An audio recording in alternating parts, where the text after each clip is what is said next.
بسم اللہ الرحمن الرحیم۔ ماہ محرم الحرام کے فضائل اور منکرات، قسط نمبر 6،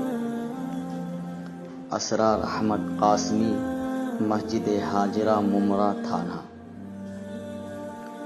10 محرم کو اہل و عیال پر وسعت سے خرچ کرنا۔ 10 محرم کو اپنے اہل و عیال پر خوب دل کھول کر خرچ کرنا رزق میں برکت کا سبب اور فقر و فاقہ سے نجات کا ذریعہ ہے۔ چنانچہ اس سلسلے میں ابن عبد البر رحمۃ اللہ علیہ اپنی سند سے حضرت جابر رضی اللہ عنہ سے روایت کرتے ہیں کہ میں نے رسول اللہ صلی اللہ علیہ وسلم سے سنا،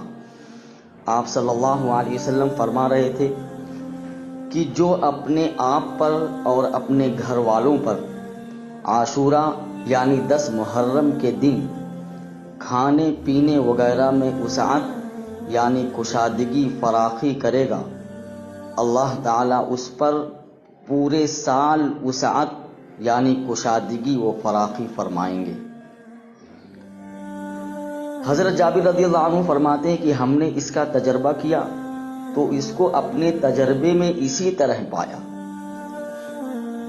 حضرت جابر رضی اللہ عنہ کی یہ حدیث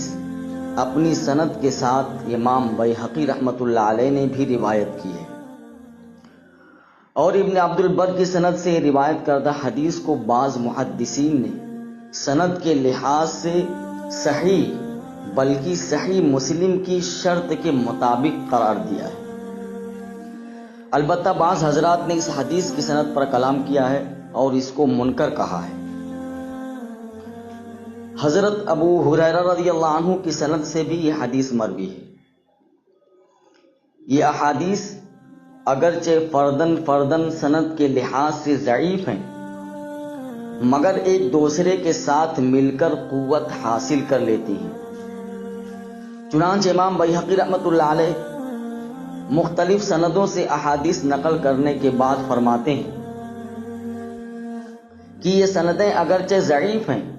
لیکن جب بعض کو بعض کے ساتھ ملایا جاتا ہے تو قوت حاصل کر لیتی ہیں۔ محدثین کا اصول یہ ہے کہ جو حدیث متعدد ضعیف اسناد سے منقول ہو تو مختلف سندوں کے باہم ایک دوسرے کی تائید کی وجہ سے وہ ذوق ختم ہو جاتا ہے اور حدیث حسن کے درجے میں آ جاتی ہے۔ مذکورہ بالا بحث سے یہ بات معلوم ہو گئی کہ 10 محرم کو اہل و عیال پر نان و نفقہ میں وسعت کی احادیث و روایات محدثین کے نزدیک قابل حجت ہیں، اور سلف کے دور میں بھی اس عمل کا وجود تھا۔ نیز بہت سارے فقہاء کرام کے نزدیک بھی 10 محرم کو اہل و عیال پر وسعت کرنا مستحب ہے۔ لہذا بعض حضرات کا یہ کہنا کہ سلف کے دور میں اس عمل کا وجود نہیں تھا، یہ بات درست نہیں، اور بعض نے جو ان احادیث و روایات کو باطل یا موضوع قرار دیا ہے وہ بھی درست نہیں۔ احادیث پر نقد و جرح کرنے والے بڑے بڑے محدثین نے 10 محرم کے دن اہل و عیال پر وسعت کرنے کی حدیث پر کلام کیا اور اس کو درست قرار دیا ہے۔ چنانچہ امام سخاوی رحمۃ اللہ علیہ نے اس حدیث کو ثابت قرار دیا ہے۔ اسی طرح دیگر محدثین نے اس حدیث کی مختلف سندوں پر کلام کرتے ہوئے اس کو قابل استدلال فرمایا ہے۔ محدثین کے علاوہ چاروں فقہاء کرام کے مسلک کی کتابوں سے بھی عاشوراء یعنی 10 محرم کے دن اہل و عیال پر وسعت کا ثبوت ملتا ہے۔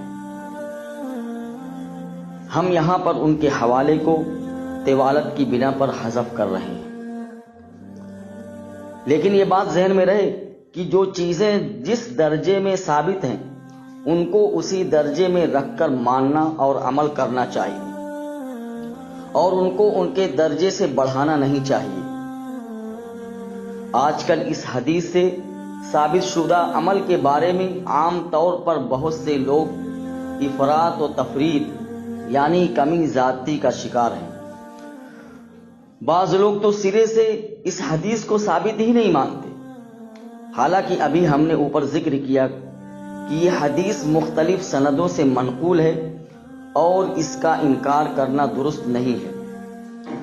اور متعدد فقہاء کرام سے بھی اس دن اہل و عیال پر وسعت کا ثبوت ملتا ہے۔ دوسری طرف بعض لوگ اس کو اتنی اہمیت دیتے ہیں کہ فرائض و واجبات ادا کرنے اور گناہوں و حرام کاموں سے بچنے کے مقابلے میں اس قسم کی کھانے پینے کی چیزوں کا زیادہ اہتمام کرتے ہیں اور اس کو اپنے درجے سے بڑھا دیتے ہیں، نیز صرف اسی عمل کو پورے سال کی روزی میں برکت اور وسعت کا یقینی ذریعہ سمجھتے ہیں، حالانکہ بعض اوقات گناہوں کی وجہ سے بھی انسان کی روزی تنگ ہو جاتی ہے۔ اس لیے اس حدیث کے بارے میں افراط و تفریط یعنی کمی زیادتی سے بچ کر اعتدال والی راہ اختیار کرنا چاہیے، اور وہ یہ ہے کہ اس حدیث کا انکار نہ کیا جائے، لیکن دوسری طرف اس حدیث میں بیان کردہ عمل کو فرض اور واجب نہ سمجھا جائے، بلکہ دنیاوی برکت کا ایک عمل سمجھا جائے، اور نہ کرنے پر اپنے آپ کو یا دوسروں کو گنہگار یا قابل ملامت بھی نہ خیال کیا جائے۔ نیز یہ بھی وہم نہ کیا جائے کہ عمل نہ کرنے کی وجہ سے یقینی طور پر تمام سال بے برکتی رہے گی، اور جو یہ عمل نہ کرے اس پر لعن و طعن بھی نہ کرے۔ اسی طرح اس موقع پر اپنی حیثیت سے زیادہ خرچ کرنا، فضول خرچی کرنا، یا اس کے لیے قرض لینا، یا کسی خاص قسم کے کھانے مثلا کھچڑا، کھیر، حلیم وغیرہ کو لازم اور ضروری سمجھنا درست نہیں۔ اسی طرح حدیث میں کیونکہ اپنے اہل و عیال پر وسعت کرنے کی قید لگی ہوئی ہے، اس لیے یہ سمجھنا کہ جب تک اہل و عیال کے علاوہ محلہ اور علاقے کے لوگوں کو شامل نہیں کیا جائے گا، یا بڑی بڑی دیگیں نہیں اتاری جائیں گی، یا مختلف قسم کی سبیلیں نہیں لگائی جائیں گی، تو یہ مقصد حاصل نہیں ہوگا۔ یہ غلط فہمی پر مبنی ہے،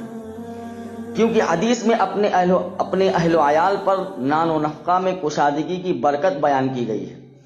اور اہل و عیال میں اہل محلہ اور دوسرے لوگ شامل نہیں ہوتے۔ اگر گناہوں سے بچنے اور توبہ کے ساتھ ساتھ اس دن صرف اپنے گھر کی حد تک بغیر قرض لیے حلال مال سے کوئی اچھا کھانا تیار کر لے تو یہ عمل جائز بلکہ بہتر ہے، لیکن یہ معاملہ صرف اپنے گھر تک رکھا جائے، اس کو نہ ضروری سمجھا جائے اور نہ حد سے تجاوز کیا جائے۔ جاری ہے باقی آئندہ قسط میں انشاءاللہ۔ وآخر دعوانا ان الحمد للہ رب العالمین۔